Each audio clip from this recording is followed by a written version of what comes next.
Kok Bapak sadis banget sih?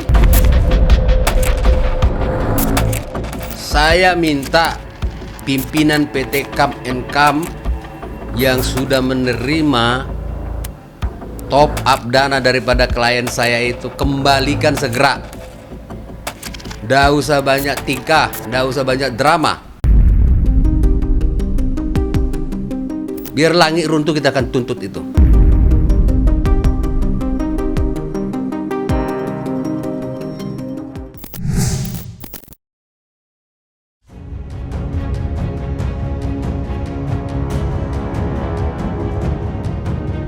Sejumlah member UMKM yang kecewa dengan sikap Sanjay kini balik menyerang Sanjay dengan membuat laporan.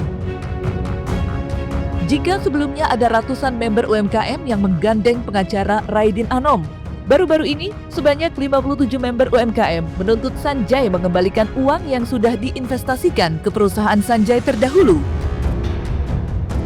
Bersama kuasa hukumnya, James Tambunan, mereka menuntut Sanjay tidak lari dari tanggung jawab atas permasalahan terkait investasi Mimiles yang mengakibatkan kerugian yang tidak sedikit.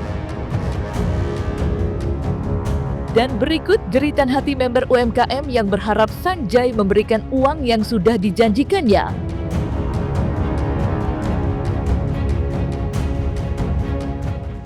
Saya yang melaporkan Bapak kasus saya dengan Satpam. Saya sudah laporkan dan akan dinaikkan kasusnya. Ya Pak. Jadi gini Pak, orang Indonesia itu tidak bodoh loh Pak. Saya cuma bingung sama pemerintah, kok ada orang yang sudah menipu ratusan orang ya berkeliaran loh. Saya kami pikir gini loh, kok susah banget sih ditangkap. Persen kita punya utang aja sama orang 1 juta, nggak bisa tidur loh Pak. Saya takut didatengin, tapi kok Bapak bisa gitu loh. Selalu mengancam lapor hukum. Kok Bapak sadis banget sih? Nggak ada perasaan Bapak ya? Kita udah bantu Bapak loh dari kemarin tanpa ongkos. Sampai dia bilang kita ibu-ibu nasi bungkus katanya. Oh tidak, kita ngejar uang kita. Ya jadi kami juga nggak akan diam Pak. Saya dengan pengacara saya, ya kebenaran teman saya akan menempuh sampai Bapak pemerintah tergerak. Ya boleh, kalau mendatangi sebagai tamu boleh. Sanjay punya niat baik, sudah bicara dengan kami bahwasanya nanti kalau ada keuangan yang masuk, mungkin beberapa dari UMKM yang masih menuntut akan diberikan secara normatif sukarela oleh pihak Sanjay. Kalau mau bantu, nggak usah banyak ngomong. Saya nggak mau klien saya dibawa pakai drama-drama nggak jelas itu. Masa katanya harus bantu ngejar itu, apa urusannya? Bayar dulu, kembalikan dulu. Itu saya kira optimis kita. Semua data-data kita akan bawa itu. Nanti kita bersurat dulu. Tentu nanti ada tata caranya. So. Kita ikuti saja, kita lihat saja nanti. Karena berkas kita, perkara kita ini kan baru sampai di penyelidikan. Jadi ada 2 perkara yang mau kita kejar itu terhadap pidana itu sendiri yang klien saya waktu itu dibanting itu. Oh ya itu parah itu nanti penyidiknya itu kalau sampai dia mengendapkan itu. Sudah berapa tahun bos? 3 tahun. Diendapkan itu nggak jelas. SP2HP terakhir mana? Dia nggak ada kirim. Itu pelanggaran terhadap peraturan kepolisian. Kan dia wajib memberitahukan. Itu loh. Nah kenapa digantung-gantung sampai 3 tahun? Itu perkara ringan loh. Gampang sekali. Apa? Berarti dia main-main menurut saya. Perlu dicopot itu. Saya minta pimpinan PT Kam and Kam yang sudah menerima top up dana daripada klien saya itu kembalikan segera. Nggak usah banyak tingkah, nggak usah banyak drama. Siapapun yang membantu ini juga nanti akan kena akibatnya sendiri. Di atas langit masih ada langit.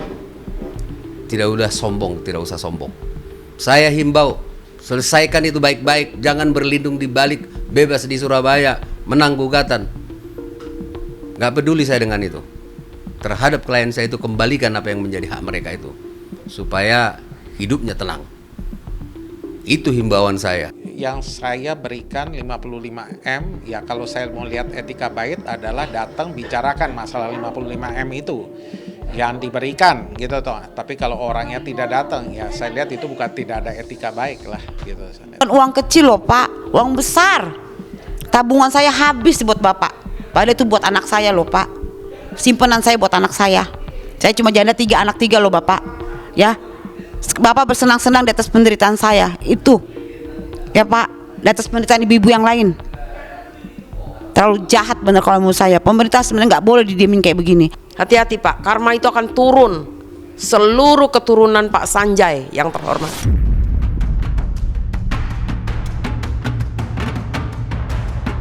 Sementara itu, kuasa hukum 57 member UMKM, James Tambunan, akan menuntut Sanjay dan akan mengadukannya ke DPR Komisi 3 agar suara para member yang merupakan kelas bawah dapat didengar oleh pemerintah. Iya, tuntutan itu akan ditempuh lantaran kekecewaannya terhadap kinerja aparat kepolisian yang sampai saat ini tidak memproses laporan yang pernah dibuatnya atas nama terlapor Sanjay. Lantas, apa harapan James Tambunan dengan usahanya mengadukan permasalahan member UMKM ke DPR RI Komisi 3? Itu kan kata dia, klien-klien saya itu korban rangkaian kata-kata bohong, tipu muslihat, tipu budaya. Dia menjanjikan sesuatu, keuntungan yang besar, yang menurut saya nggak masuk akal, sehingga klien-klien saya itu ikut tertarik untuk menginvestasikan uangnya di situ, sampai ngutang-ngutang, sampai sekarang nggak kelar-kelar. Yang ada aset orang tuanya lah. Harapan dia adalah bisa menjadi masa depan dia, karena dijanjikan oleh PT Kemenkam itu. Terus kalau dia bilang nggak nuntut, sembarang aja kalau gitu. Kalau gitu tipu-tipu aja, orang nggak bisa nuntut. Itu kan kata dia. Dia ngerti apa tentang itu? Berarti kalau dia ngomong seperti itu berarti bagian dari sana, itu aja. Sederhana saja kok. Tuntut. Itu kita tuntut ini. Nggak akan diam.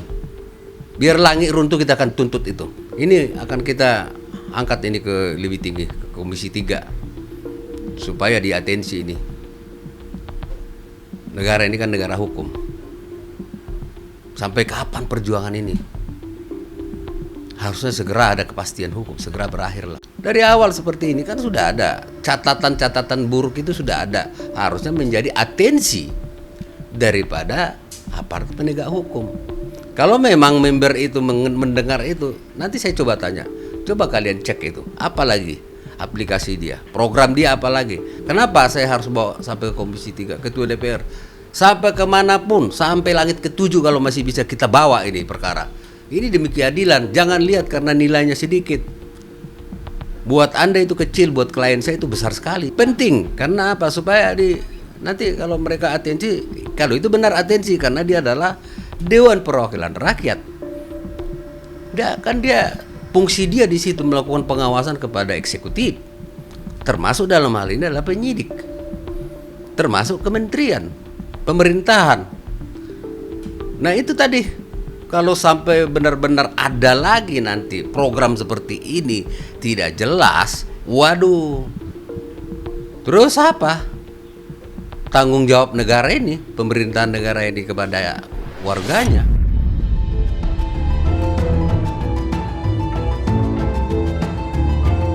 Di sisi lain, kuasa hukum Sanjay, Deoli Payumara, meyakini upaya hukum dan tuntutan yang diajukan para member akan sia-sia.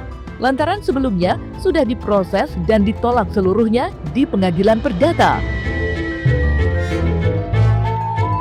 Sementara terkait tuntutan ganti rugi, Deolipa memastikan kliennya mempunyai niat baik untuk mengganti kerugian para member UMKM secara sukarela. Itu pun dengan catatan uang titipan senilai 57 miliar dikembalikan dari mantan kuasa hukumnya terdahulu. Dan berikut tanggapan dari pihak Sanjay atas banyaknya serangan yang dialamatkan para member UMKM. Nah, mengenai UMKM ini kan urusan antara para UMKM dengan perusahaannya Sanjay ya. Nah itu kita sudah teliti sejauh yang kita teliti dan dengan dokumen-dokumen yang ada, apalagi sudah ada persidangan-persidangan. Jadi UMKM ini sudah banyak juga yang melakukan gugatan melalui PKPU ya, penundaan hutang ya di pengadilan Jakarta Pusat ya. Jadi semua gugatan yang sifatnya PKPU oleh UMKM kepada perusahaan yang di mana Sanjay berada sebagai pimpinan itu semua kandas. Kenapa? Karena itu bukanlah hutang. Jadi UMKM ini sebenarnya tidak memberi hutang kepada Sanjay. Ini adalah uang-uang ini adalah uang-uang pemesanan atau pembelian slot iklan. Pastikan setiap orang ada gula ada semut, ya kan. Kalau dia dikelilingi orang-orang yang mau mendukung dia, tentu pasti ada keinginannya, ada benefit yang diterima di situ. Terus mana bisa seseorang sih jadi bos sendiri? Bukan bos namanya itu. Pasti ada di sekelilingnya yang dukung dia. Nah, sejauh mana nanti peranan dia, kita lihat. Orang-orang yang membantu Sanjay ini sejauh mana kita lihat nanti gitu loh. Kalau memang hukum itu udah jalan, ya dilihat uang itu dikemanain, siapa yang membantu dia, kan jelas itu. Yang paling utama kami akan kejar pidana itu, karena jelas nyata-nyata pidana itu.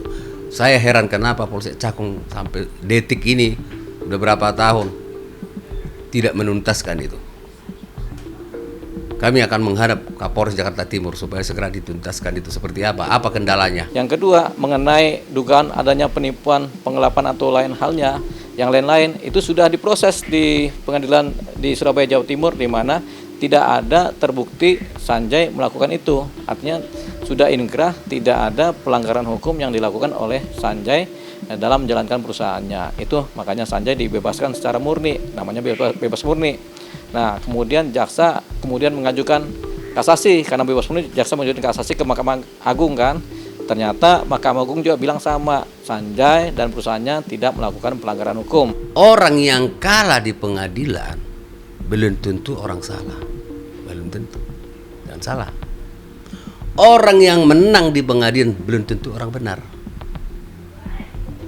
Bisa jadi ada salah penanganan, tidak cermat, atau macam-macam, ada intervensi seperti tadi, atau dengan kekuatan apa, bisa jadi. Makanya setiap hakim itu membuat satu keputusan itu adalah demi ketuhanan yang Maha Esa, harus berkeadilan. Itu loh, jangan dimain-mainin. Ujung-ujungnya nanti ada yang ditangkap kayak di Surabaya itu. Kenapa? Ya main-main seperti itu. Jangan sampai masyarakat ini sudah tidak percaya dengan dunia penegakan hukum kita. Ujung-ujungnya nanti apa? Ya peradilan jalanan. Selama masih bisa kita perjuangkan, ya Tuhan pasti akan tolong. Itu aja kuncinya. Enggak, saya berani menyatakan bahwasanya Sanjay pada dasarnya dan pada pokoknya itu tidak melakukan kesalahan-kesalahan sebagaimana yang dulu pernah dituduhkan dan sebagaimana sekarang yang mungkin akan dituduhkan. Jadi Sanjay sudah bebas murni. Kalaupun ada dilaporkan lagi hal yang sama, sudah tidak bisa. Kenapa? Karena ada gium dalam undang-undang, yaitu nebis in idem. Segala sesuatu perkara yang sudah pernah dipersidangkan dan diputus tidak boleh lagi dilaporkan kembali, karena dianggap sebagai suatu perkara yang sama.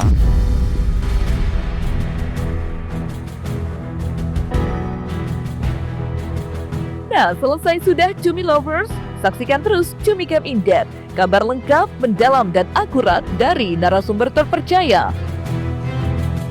Dan jangan lupa untuk like, subscribe, dan juga share channel YouTube Cumi Cumi.